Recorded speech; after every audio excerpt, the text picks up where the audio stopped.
All মানে contractual যিমান staff আছে PNRD বিভাগৰ সকলোবিলাক ষ্টাফ আমি একেলগ হৈ পাৰিম।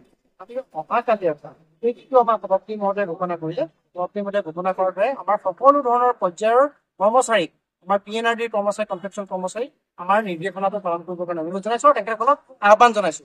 আজি 17 বছৰ ধৰি আমাৰ বিভাগৰ পৰা আমি আজিলৈকে ফলপ্ৰসূ একো সিদ্ধান্ত নাপালো আৰু দেশত আমি 2019 চনত মাননীয় মুখ্যমন্ত্ৰী মহোদয়ৰ পৰা এটা আশা কৰিছো, কিন্তু সেই আশাও আমাৰ এতিয়া নিৰ্বাচন সমাগত হোৱাৰ লগে লগে আমাৰ একেবাৰে দুখত ভাগি পৰিছো। আমাৰ কোনো ধৰণৰ ফলাফল দেখা নাই। গতিকে আমি অনিশ্চিত ভাৱেও আমাৰ বিভাগৰ বিপক্ষে বা চৰকাৰৰ বিপক্ষে এই সিদ্ধান্ত ল'বলগীয়া হ'ল আৰু পৰৱৰ্তী সময়ত যদি আমাৰ হৈ পেলাই তেখেতসকলে দাবী সম্বলিত আমি যিখিনি দাবী সম্বলিত স্মাৰকপত্ৰ আমি প্ৰেৰণ কৰিছো, মাননীয় মুখ্যমন্ত্ৰী হওক, বিভাগীয় মন্ত্ৰী হওক, কমিশনাৰ হওক, এডিচনেল চিফ ছেক্ৰেটাৰী হওক, এই সকলো ঊৰ্ধ্বতম সন্মানীয় বিষয়ে যদি আমাৰ ওপৰত কোনো ধৰণৰ চাকৰি সম্পৰ্কত ব্যৱস্থা গ্ৰহণ নকৰে, তেতিয়াহ'লে সভাপতি মহোদয়ে গ্ৰহণ কৰা যিবিলাক আমাৰ কাৰ্যপন্থা অহাকালিৰ পৰা আমি গ্ৰহণ কৰিম আৰু অনাগত সময়ত এইটো গণতান্ত্ৰিক প্ৰক্ৰিয়াৰ সৈতে আমি অসম চৰকাৰৰ বিপক্ষে বা বিভাগৰ বিপক্ষে আমি গুৱাহাটীলৈকে দিছপুৰলৈকে এই কাৰ্যসূচী লৈ আছো, চলাই নিম।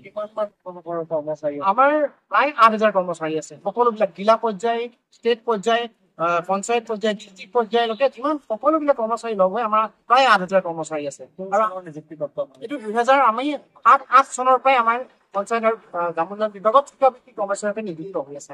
এই 8,000 কৰ্মচাৰী 2007 চনত নিৰ্বাচন কমপ্লিট কৰিছিল। 8,000 কৰ্মচাৰী এনেধৰণে যদি বাহাল থাকে তেনেহ'লে অহাৰ আগন্তুক নিৰ্বাচনত আপোনালোকৰ সংগঠনৰ কিবা প্ৰভাৱ পৰিব? আমি এটা কথা কওঁ, আমি ইয়াৰ ওপৰত এনেকে ধৰণে দিব বিচাৰিছো, পঞ্চায়ত আৰু গ্ৰামোন্নয়ন বিভাগৰ যিমানবিলাক আমাৰ কৰ্মচাৰী আছে, সকলোবিলাক কৰ্মচাৰী অসম চৰকাৰৰ যিমানবিলাক আঁচনি আছে সকলোবিলাক আঁচনি আমি ৰূপায়ণ কৰোঁ। গতিকে আমি ৰূপায়ণকাৰী যিসকল আমি কৰ্মী আছো, সেই কৰ্মীসকলৰ অৱস্থা যদি বেয়া হয় তেতিয়াহ'লে ৰাইজে চিন্তা কৰিব এইটো যে আমি কি ব্যৱস্থা গ্ৰহণ কৰে। আমাৰ অৱস্থাটো, আমাৰ যুদ্ধখন ৰাজনৈতিক যুদ্ধ নহয়, আমাৰ যুদ্ধখন চৰকাৰৰ এগেইনষ্টে কিবা ৰাজনৈতিক যুদ্ধ হয়। আমাৰ যুদ্ধখন হৈছে আমাৰ প্ৰাপ্য দাবীখিনি, আমি সম্বলিত দাবীখিনি আমি ফলপ্ৰসূভাৱে সময়সীমাৰ ভিতৰত 26 চনৰ আগে আগে আমাক দিব লাগে, যিটো প্ৰতিশ্ৰুতি আগতে দিছিলে বিভাগীয় মন্ত্ৰীয়ে হওক, বিভাগীয় ঊৰ্ধ্বতম কৰ্তৃপক্ষই হওক বা মাননীয় মুখ্যমন্ত্ৰী মহোদয়ে পৰোক্ষভাৱে আমাক দিছিলে, কিন্তু আজিলৈকে ফলপ্ৰসূ আমি নাপালো বাবে এইখিনি সিদ্ধান্ত ল'বলৈ আমি বাধ্য হৈছো।